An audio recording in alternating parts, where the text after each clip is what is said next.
Hello everybody, it's Flashfreak here. We are jumping into some Yooka-Laylee.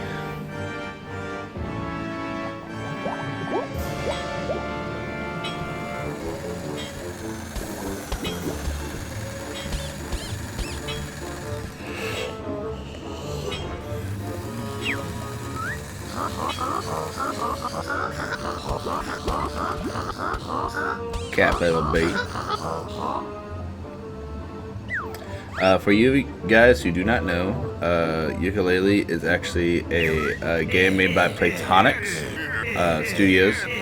They are made of a bunch of the people who were a part of the original Rare team that made like Banjo and Kazooie, Donkey Kong 64, Donkey Kong Country, stuff like that. So a lot of those guys pretty much left Rare quite a while ago and have formed their own company called Playtonics, and this is their very first game.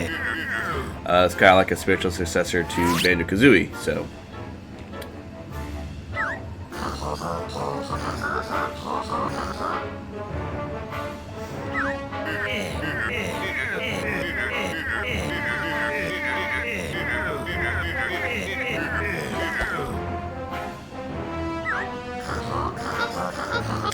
Gosh, you're the boss now.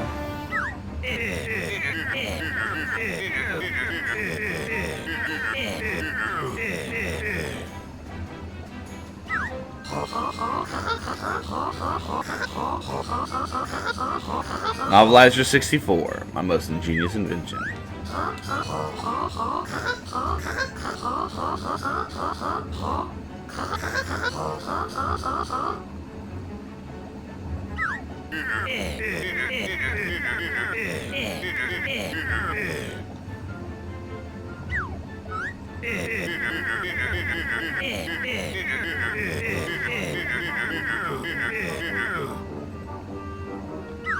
They always mention like World 1, 2, 3, and 4, and I love it.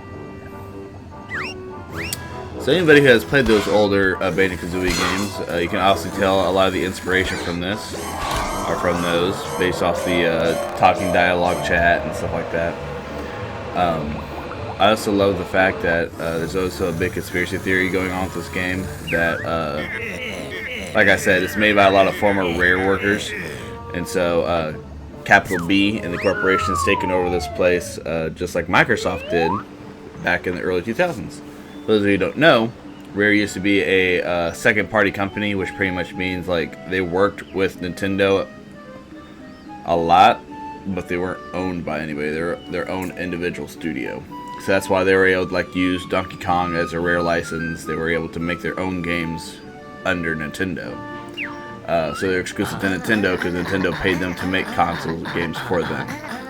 In the early 2000s, Rare got bought out by Microsoft, and so Microsoft bought the rights to Banjo Kazooie and all those kind of games. The only thing they didn't get was Donkey Kong because that was owned by Nintendo. So the big conspiracy theory going on is that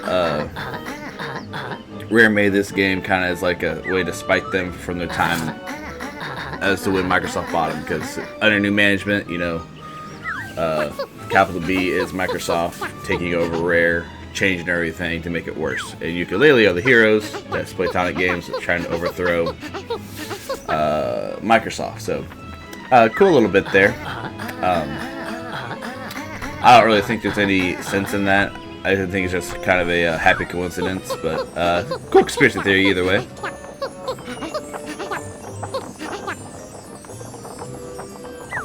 This is the storyline. They're taking their legendary book.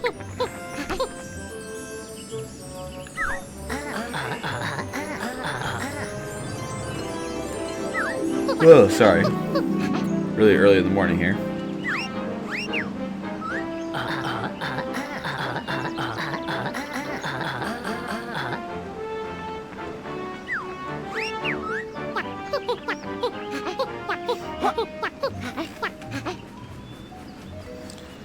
Even more now that's a flying book.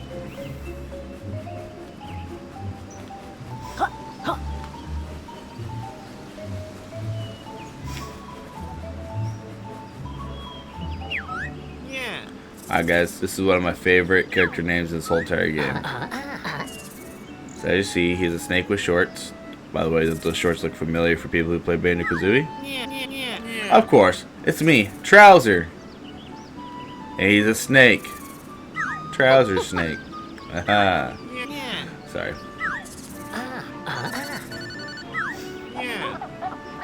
Five quills on there.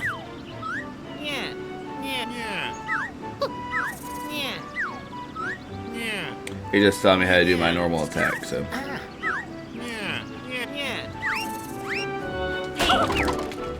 So even if you played the game before like I have, you can't do any of their moves until they learn them from Trouser, so.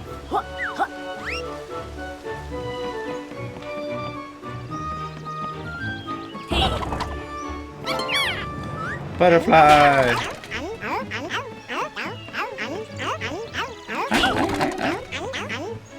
Yes, everything has a sound effect in this game and can talk, so.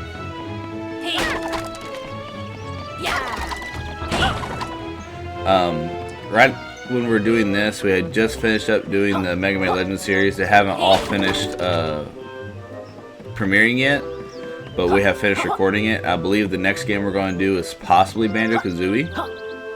So if that is the case, because Nightfall has not played any of those games before, so I'm hoping I can show him the magic of platforming.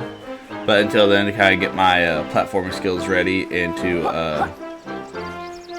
just kind of like playing the games in general, I want to play some Yooka-Laylee as well. So, and obviously I can't put Banjo Kazooie or Banjo Tooie because I'm going to plan on playing those with Nightfall. So.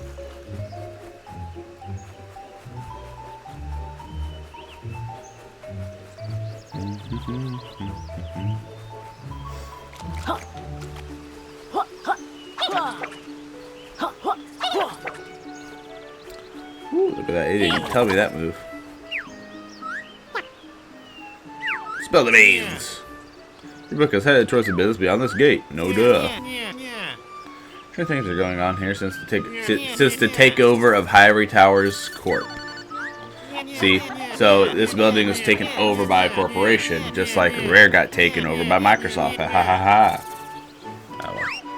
I don't know why I keep bringing that up. It's like 20 years too late. Stealing from the trouser snake.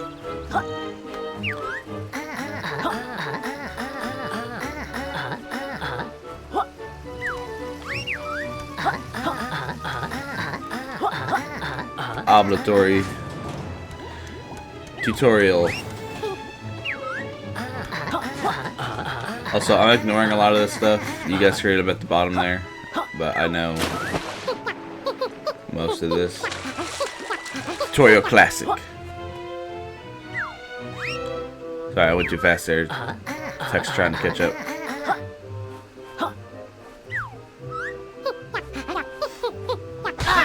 And then I fall. That's cool.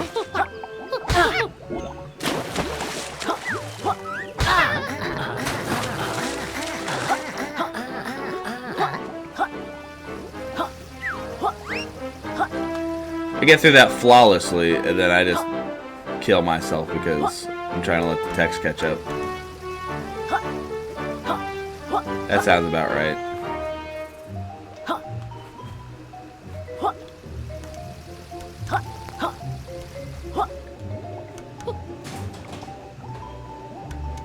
Alright, well, now that the text is freaking caught up.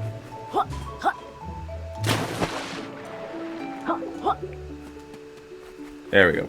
Okay. Sorry, guys. And I do it again. Wow.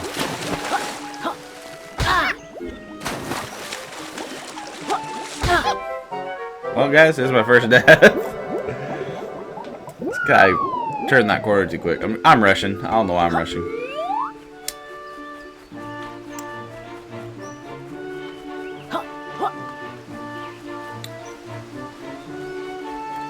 I didn't get to the actual level. I'm rushing through this way too quick.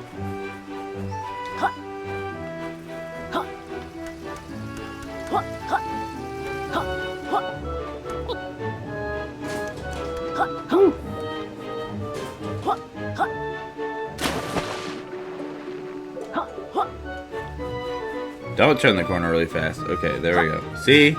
I could have just done that just fine. Maybe they're lost? No.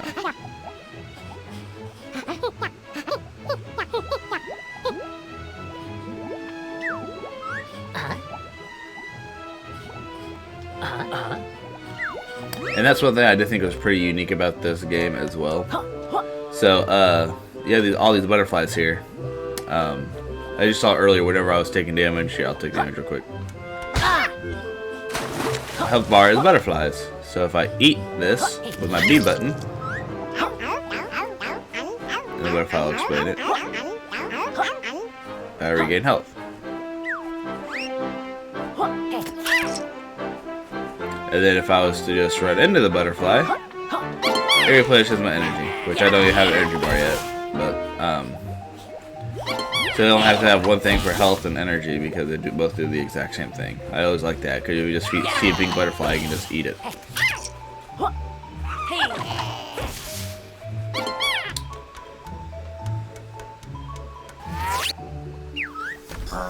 No trespassing. This is private property. So you say. It looked like it went this way.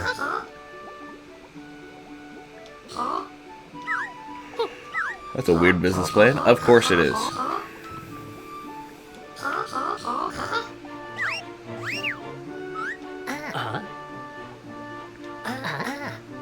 We should investigate. How about no? I'm kidding. We got to.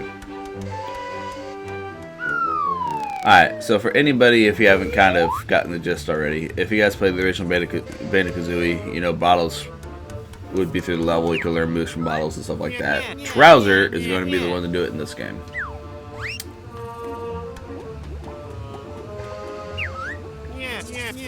Lovely to see you again, pals. I see you've got up to speed with your basic moves.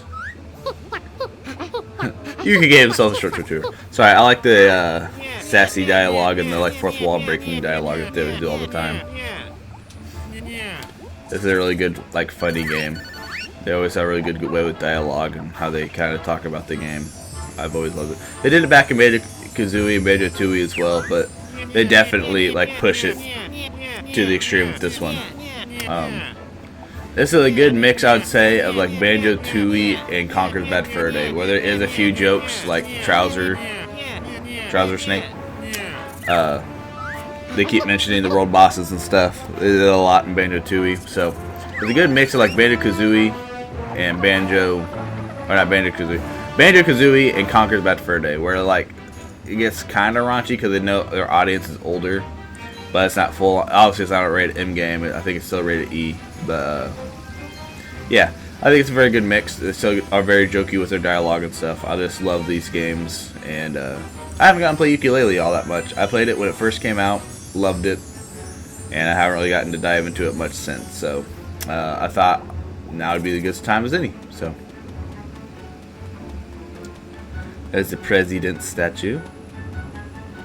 Another great feature of the game are the platforms. Smiley face. And this one, frowny face. That way you know you're going the wrong way. In case you didn't know, guys. Alright.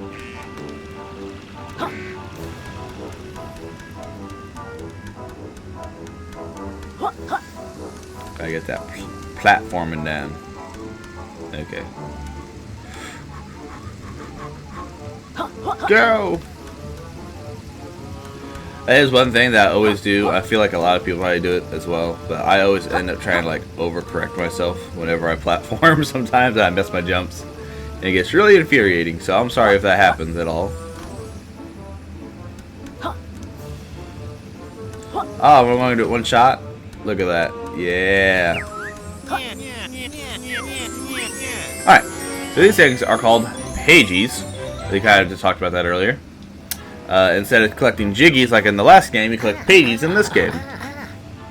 I know, the real original. The all-powerful one book.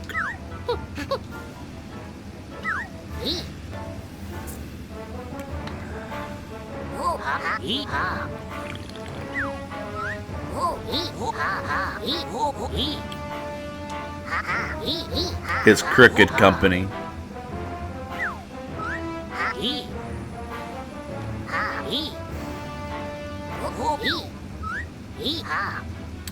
Right. So, in the feature of like Banjo-Kazooie in both games, Banjo-Kazooie and Banjo-Tooie, you had to collect jiggies, which are jigsaw pieces. They didn't talk like pages do, but You had to collect the Jiggies. So whenever you collected the Jiggies, you had to have a certain amount, and then you'd put a puzzle together. And if you put the puzzle together with the Jiggies you had, you could access new worlds. So they kind of play upon that a little bit without obviously using puzzle pieces. So this game you have to collect pages, and the more pages you have, you put the pages in the book, and that opens up the new world. One thing that is unique about this game that wasn't in Banjo-Kazooie is the worlds can expand. So the more pages you have, there's a certain amount. I think for the first level you need 1 to open it and 3 to expand it, I think. But whenever you have a certain amount of pages for a world, it can expand it. So you can either save your pages to open up new worlds, or you can expand the world you're currently in, which lets you do more things in the world, which also lets you possibly collect more pages. So I thought that was kind of a cool thing, because these worlds, no joke, are pretty massive. If you're used to like Banjo-Kazooie and Banjo-Tooie, these worlds are even more massive than those. Granted, there's less of them, but they do pack a lot into them.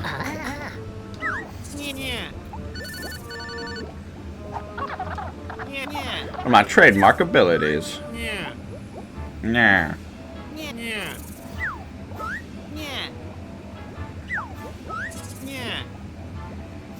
Alright, so this is the power bar. I always say energy bar, but I guess it's a power bar. So if I was to run into a butterfly, that would recharge that bar. If I eat the butterfly, it replenishes my health. So you gotta be careful depending on what you want. Maneuver.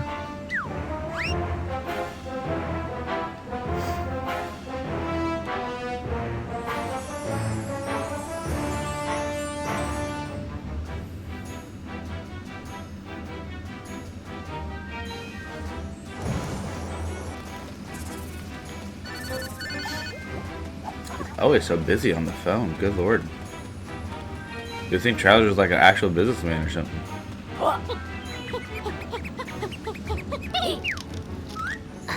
You guys also notice that a lot of the abilities are very similar to Banjo-Kazooie as well. Also, like I said, it's a spiritual successor. So that's a lot like the forget the name of the move, but where Banjo-Kazooie picks up Banjo and walks up the sides and stuff.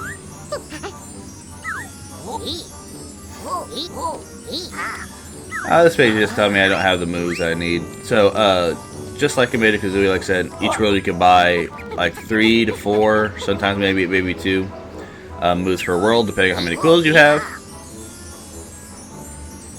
Made it to the first Grand Tome, yeah! The world's ivory tower seems to have captured. Okay, so this is one thing that I like, but doesn't really make sense. Okay. So these pages are supposed to be from that one book that they took from me at the beginning of the game. However, you need these pages to open up the worlds. A little weird. Because they're opening 4 different books that have nothing to do with the original book that they came from, but whatever. I thought those Moosey cells will help you on your adventure.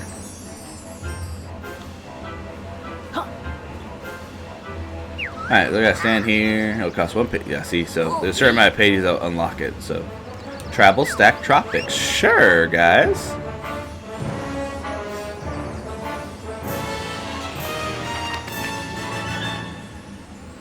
There we go, guys. We got our first world and our first pagey. Yeah. So if we return here later, they'll reveal more about the Grand Tomes and stuff. I'm trying to remember. I think there's something in this room. So if I remember correctly about this game, I think there are 5 worlds. I think there's like 4 or 5 worlds you can go into, and then there is the overworld here, the Ivory Towers, and each world has, I think, 10 pages. I think. I could be wrong on that. So, 4 worlds, each have 10, and then Ivory Tower has 10 themselves, for a total of 50, I believe.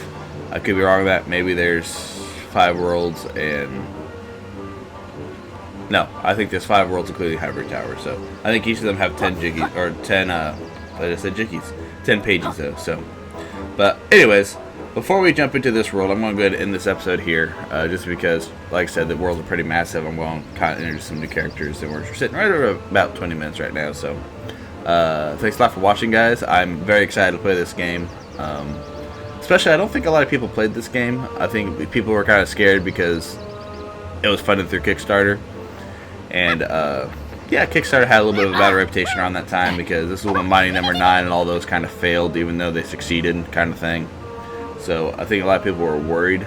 Playtonics Games is a great company. This is a great game, so I'll be excited to play it. Like I said, I've only beat the game once, so I'll be kind of learning the same as before, unlike Banjo and Kazooie, where I've played those multiple times. So hopefully you guys like the series, and I'll be excited to continue playing, guys. Thanks a lot. Until next episode, see you later.